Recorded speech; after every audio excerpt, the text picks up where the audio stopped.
অভিশপ্ত দোলনা। স্যার, এই দোলনায় যত মানুষ বসেছে একদিন আগে হোক আর একদিন পরে হোক সবাই আত্মহত্যা করে অথবা তার বীভৎস লাশ পাওয়া যায়, কিন্তু আপনি এখনও বেঁচে আছেন কিভাবে? ঋতুকে নিয়ে এই পার্কে বেড়াতে আসছিলাম গত 7 দিন আগে। ঋতুর কাছে ভালো লাগায় আবারও এসেছি, কিন্তু গার্ডের কথা শুনে আমি অবাক হয়ে গেলাম। আপনি সেদিন আমাকে বলেন নাই কেন? স্যার, ওই দেখেন লেখা আছে দোলনায় বসা নিষেধ। আপনি কি লেখাটা পড়েন নাই? এবার আমার চোখে লেখাটাই আটকে গেল। ঋতুকে দেখাতেই সে ভয়ে কেঁদে ফেলল।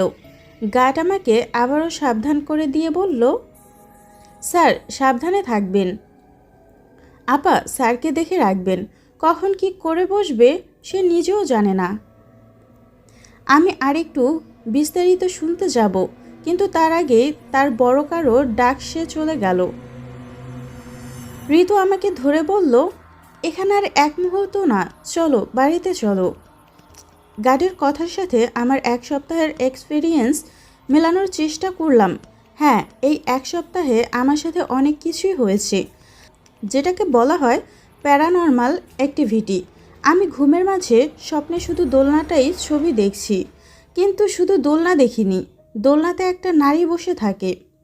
ঋতু আমাকে ধরে জোরে একটা ঝাঁকুনি দিলে আমার সম্মিত ফিরে আসে। আমি কল্পনায় ডুবে গিয়েছিলাম। আমাকে জোর করে ধরে ঋতু চলে আসলো। সারা পথ আমার মাথায় গার্ডের কথা বাজতে থাকলো। কেন ওই দোলনাতে বসলে মানুষ মারা যায় বা তাকে হত্যা করা হয়? যদি সত্যি মারা যায় তাহলে আমি বেঁচে আছি কেন?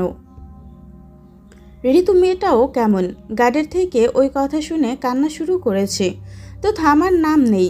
আমি ওকে সান্ত্বনা দিয়ে কাছে বসিয়ে বললাম, আমার কিছুই হবে না, তুমি টেনশন করো না, হলে এই কয়েকদিনে হয়ে যেত। তুমি কয়েকদিন যে অ্যাবনর্মাল আচরণ করছো তাতে আমার মনে এখন প্রশ্ন জাগছে, ওই দোলনায় বসার কারণেই এমন হচ্ছে কি না। আমি আবার কি আচরণ করলাম? ঘুম থেকে উঠে কত মানুষ হাঁটাহাঁটি করে, আমার এমন হয়েছে তাই তুমি রাগ করছো? এই 7 দিনই তোমার সাথে এমন হয়েছে।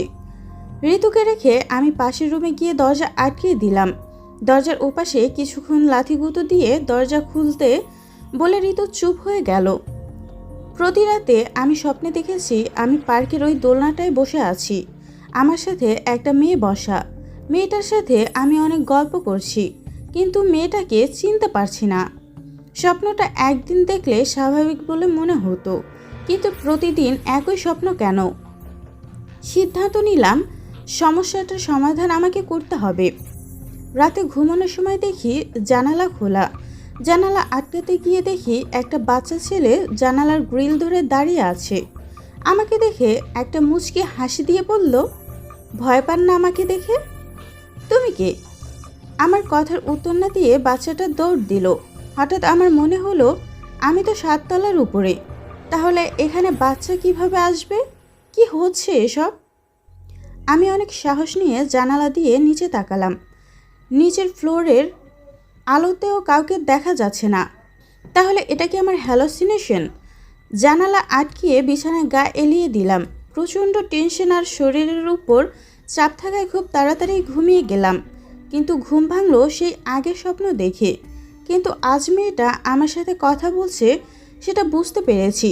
মেয়েটা আমাকে বলছে, আমার সাথে প্রতিনিয়ত দেখা করবা, আমি তোমাকে প্রতিদিন চাই, বলেই একটা হাসি দিয়ে দিল। আর সাথে সাথে আমার ঘুম ভেঙে গেল। বিছানা হাতড়ে দেখি ঋতু বিছানায় নেই। বাথরুমে গেছে ভেবে আমিও বাথরুমে গেলাম। দেখি ঋতু বাথরুমে আয়নাতে তাকিয়ে বিড়বিড় করে কার সাথে যেন কথা বলছে। আমি ঋতু বলে তাকে অনেকবার ডাক দিলেও সে আমার দিকে তাকাচ্ছিল না। আমি দৌড়ে গিয়ে তাকে ধাক্কা দিলে সে আমার গায়ের উপর অজ্ঞান হয়ে পড়ে। ঋতুর মুখে পানি ছিটিয়ে তাকে বিছানায় এনে শুয়ে দেই। পরের দিন সকালে গার্ডের সাথে দেখা করার জন্য পার্কে যাই। যথারীতি দোলনার পাশেই গার্ডকে দেখতে পাই, একটা চেয়ারে হেলান দিয়ে বসে আছে। আমাকে দেখেই চোখ বড় বড় করে সালাম দিল। আমি সালামের উত্তর দিয়ে বললাম, চাচা, আপনি এভাবে তাকাচ্ছেন কেন আমার দিকে? মনে হচ্ছে ভূত দেখছেন। এই দোলনায় ইচ্ছাকৃত বা অনিচ্ছাকৃতভাবে যেই বসেছে আমি তারই খোঁজ নিয়েছি। 2 দিন পরে হয় কেউ অকারণে আত্মহত্যা করেছে, আর না হয় তার লাশ পাওয়া গিয়েছে। আপনি বুঝলেন কিভাবে এখানে বসলে মানুষ মারা যায়? প্রথম যখন এই দোলনা এখানে রাখা হয়, তার পরের দিন একজন আসে, বসেছিল, সে মারা যায় একদিন পরেই। তার বউ এসে বলেছিল সে নাকি খালি দোলনার কথা বলতো। সেখান থেকে ধারণা পেয়ে ভুল করে বসা লোকের পিছু নিতাম। অগোছালোভাবে গার্ড আমাকে কথাগুলো বলল। গার্ডের কথাগুলো মনে হলো এই দোলনার পিছনে নিশ্চয়ই একটা কাহিনী আছে, কিন্তু কি সেই কাহিনী? গার্ডকে ধন্যবাদ দিয়ে চলে আসলাম। পিছন থেকে আমাকে সাবধানে থাকতে বলল। অফিস থেকে ফিরতে একটু রাত হয়ে গেল। রাত 8টার পরেই আমাদের এলাকায় আর ভ্যান বা রিক্সা পাওয়া যায় না। তাই আমি কানে হেডফোন গুঁজে নিরিবিলি হাঁটছি। হঠাৎ আমার পিঠে কারো হাতের ছোঁয়া পেয়ে চমকে উঠলাম। পিছনে ফিরে তাকাতে দেখি একটা মেয়ে। আমি কান থেকে হেডফোন খুলে মেয়েটাকে বললাম, কোনো সমস্যা? আমাকে একটু এগিয়ে দেওয়া যাবে? আপনাকে আমি চিনি না, আপনাকে এগিয়ে দিতে যাব কেন? অপরিচিত একটা মেয়ে একলা যেতে পারছে না বলেই কিন্তু আপনার কাছে সাহায্য চেয়েছে। তা ঠিক, তবে চলুন। আপনার সাথে ছিনতাইকারী গ্যাংয়ের মিল নেই তো? না। পাশাপাশি কিছু সময় হাঁটার পর মেয়েটার পায়ের দিকে আমার নজর যায়। জিনিসটা ভালো করে খেয়াল করার পরে আমার চক্ষু চড়ক গাছ হয়ে যায়। শিট! মেয়েটার পা উল্টো দিকে এবং মাটি থেকে মিনিমাম আধা হাত শূন্যে ভেসে যাচ্ছে। ওটা দেখার পর মেয়েটার মুখের দিকে তাকাতেই মেয়েটা একটা বীভৎস হাসি দেয়। সেই হাসিটার সাথে আমার স্বপ্নে দেখার মেয়েটার মিল আছে। কান থেকে হেডফোন খুলে আয়তাল কুরসি পড়তে পড়তে আমি দৌড় দিই। আমার সমস্ত শক্তি আমার পায়ের কনভার্ট করে আমি দৌড়াতে থাকি। পিছনে ফেরার সাহস হয় না। কিন্তু কিছু সময় পরেই একটা কান্নার আওয়াজ আমার কানে আসে। মনে হচ্ছিল কেউ ঘরের বাইরে যাবে, কিন্তু অন্য কেউ আটকে রাখলে যেভাবে মানুষ কান্না করে সেভাবে। দৌড়াতে দৌড়াতে বাড়ির সামনে এসে দরজা নক করতেই ঋতু এসে দরজা খুলে দেয়। অল্প সময়ের মধ্যে দরজা খুললেও ভয়ের কারণে ঋতুকে বলি, এত সময় লাগে দরজা খুলতে? ঋতু আমার দিকে হাঁ করে তাকিয়ে থেকে বলে, তুমি? হ্যাঁ আমি। দরজা থেকে সরে যাও, আমি ভয় পেয়েছি। তুমি এখানে আসলে কিভাবে? একটু আগেই না তুমি ঘরে ঢুকে বাথরুমে শাওয়ার নিতে গেলে?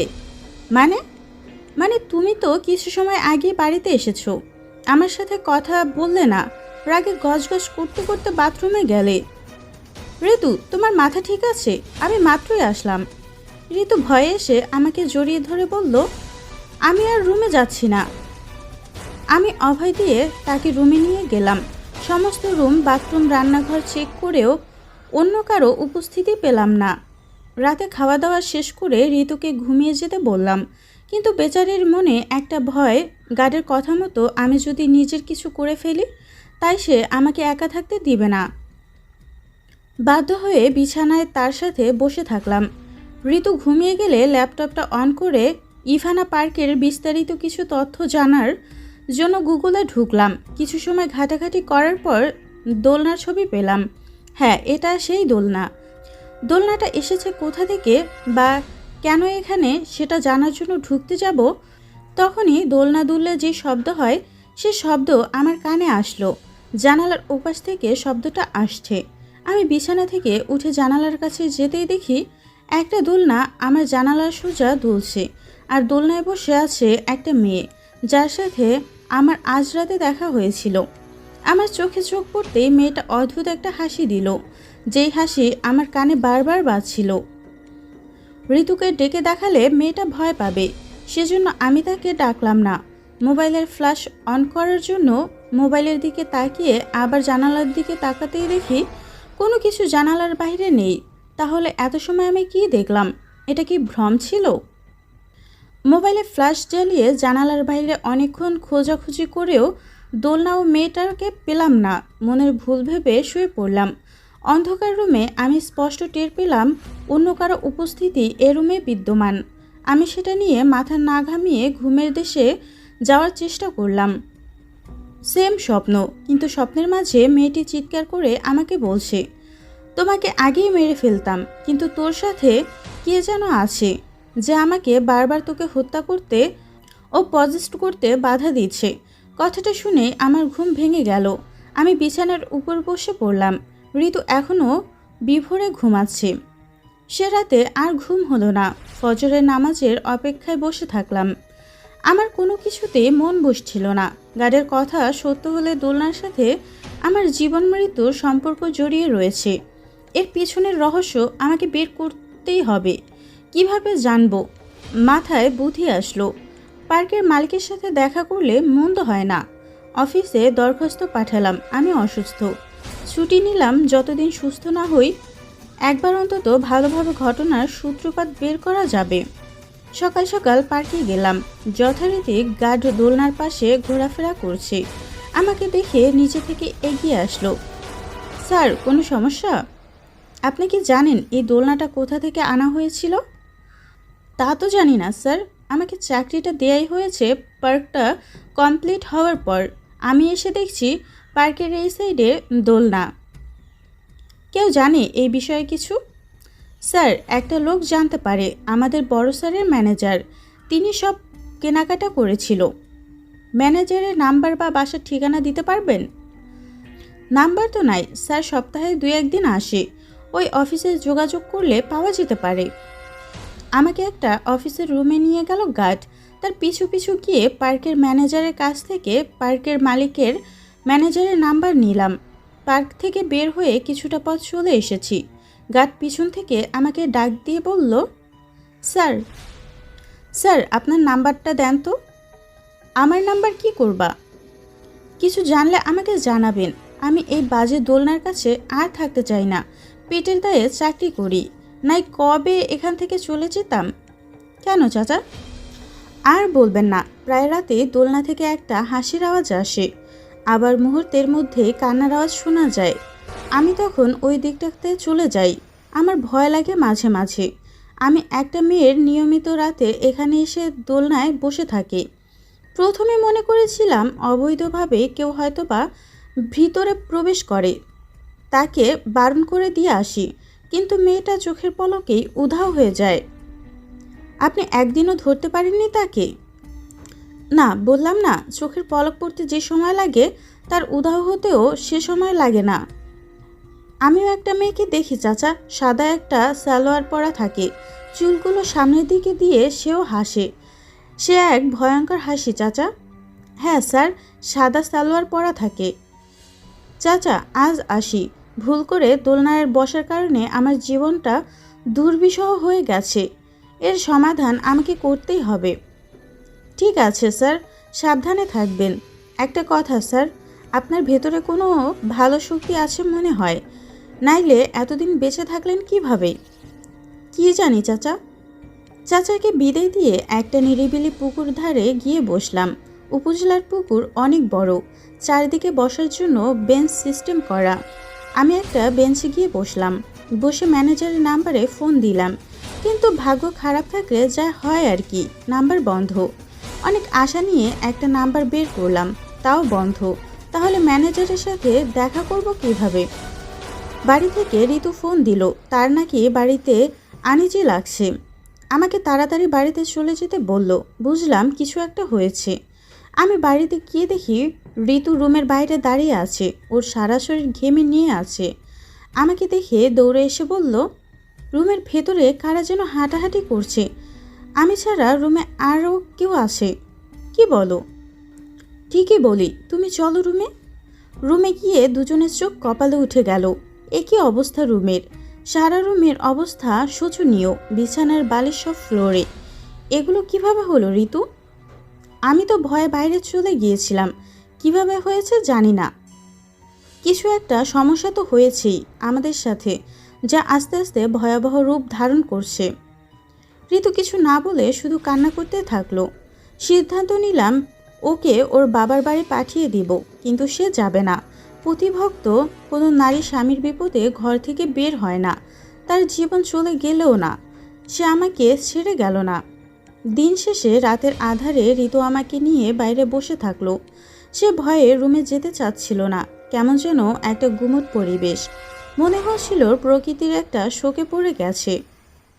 রাত 10টার দিকে সবাই যখন ঘুমিয়ে পড়েছে, তখন ঘরের পিছনের বাগানের দিক থেকে একটা শব্দ আসতে লাগলো। হ্যাঁ, ক্যাচক্যাচ শব্দ। এটা দোলনা দোলার শব্দ। আমি উঠে গেলে ঋতু আমাকে ধরে রাখে, যেতে দিবে না। কিন্তু শব্দের মাত্রা ক্রমেই বাড়তে লাগলো। যত দোয়া পারতাম ভালো করে পড়ে বুকে ফু দিয়ে ঋতুকে সাথে নিয়েই বাগানের দিকে গেলাম।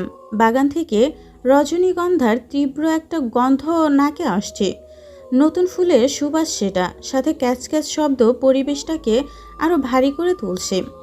আরেকটু সামনে যেতেই সেই পরিচিত দৃশ্য, যেটা মাত্র কয়েকদিনে আমার চোখের সামনে দৃশ্য হয়ে গেছে। কিন্তু এবার মেয়েটা দোলনা থেকে উঠে দাঁড়ালো। আমাদের দুজনের দিকে ঘুরে তাকাতে কোথা থেকে যেন একটা ছায়া এসে মেয়েটাকে ধাক্কা দিয়ে ফেলে দিল। সাথে সাথে ছায়াটা অদৃশ্য হয়ে গেল।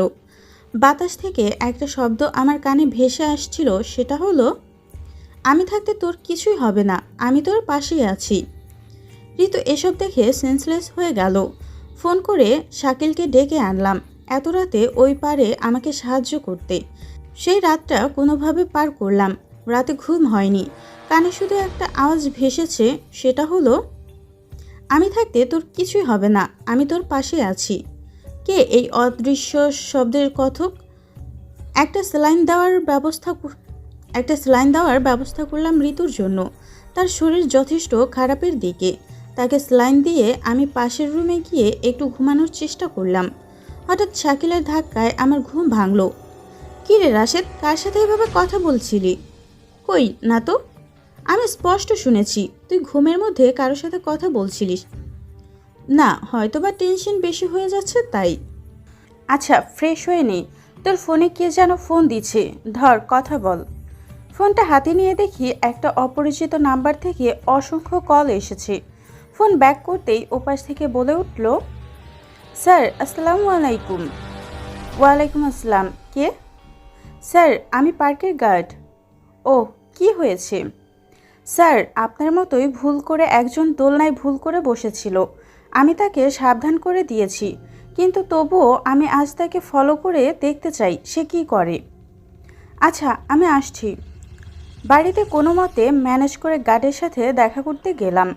গার্ডকে সাথে নিয়ে অপরিচিত লোকটার বাসার দিকে হাঁটা দিলাম। আপনি লোকটাকে চিনলেন কি করে? স্যার, আমাদের পার্কে তো সিসিটিভি ক্যামেরা আছে, ওখান থেকে ছবি নিয়েছি একটা, আর লোকটাকে সতর্ক করার সময় ঠিকানা শুনে নিয়েছি। 2 ঘন্টার পথ যেতে রাত হতে পারে। কিন্তু ঋতু বাড়িতে একা। আচ্ছা চলেন। গার্ডকে সাথে করে নিয়ে চলে গেলাম উক্ত ঠিকানায়। রাত তখন 9টা। একটা লোককে ছবি দেখাতেই ঠিকানা দেখিয়ে দিল। আমরা সেই বাড়ির গেট দিয়ে ঢুকতেই দুজনে যা দেখলাম সেটা দেখার জন্য আমরা কেউ প্রস্তুত ছিলাম না। তাদের বাড়ির পাশের আম গাছটায় একপাশে লাশ ঝুলছে। ও মাই গড, গাছ চাচা, ইনি সেই লোকটা না? হ্যাঁ, গাছ চাচা চেঁচিয়ে উঠল। গার্ডের চেঁচানোর শব্দ শুনে লোকটার বাড়ি থেকে তার বউ ও ছেলেমেয়েরা ছুটে আসলো। ঘটনার আকস্মিকতায় তারা কেউ বুঝতে পারছিল না, সবাই শকড হয়ে গেছে। কিভাবে এটা হলো? আব্বু এখানে কেন? লোকটার ছেলে বলে উঠল, আমরা তো জানি না বাবা, আমরা দেখে এখানে আসলাম। উনি আত্মহত্যা করলো কেন? জানি না, ও একটু আগে বলল বাইরে দোলনার শব্দ হচ্ছে, আমি দেখে আসি। এটা বলে ঘর থেকে বের হয়েছে। কিন্তু আমার কি হয়ে গেল? লোকটার স্ত্রী এভাবে বিলাপ করতে থাকলো। গার্ড চাচাকে সাথে নিয়ে জায়গাটা থেকে দ্রুত প্রস্থান করলাম। চাচা, এভাবে লোক মারা যাওয়ার কারণ কি আমরা কোনোদিন বের করতে পারবো না?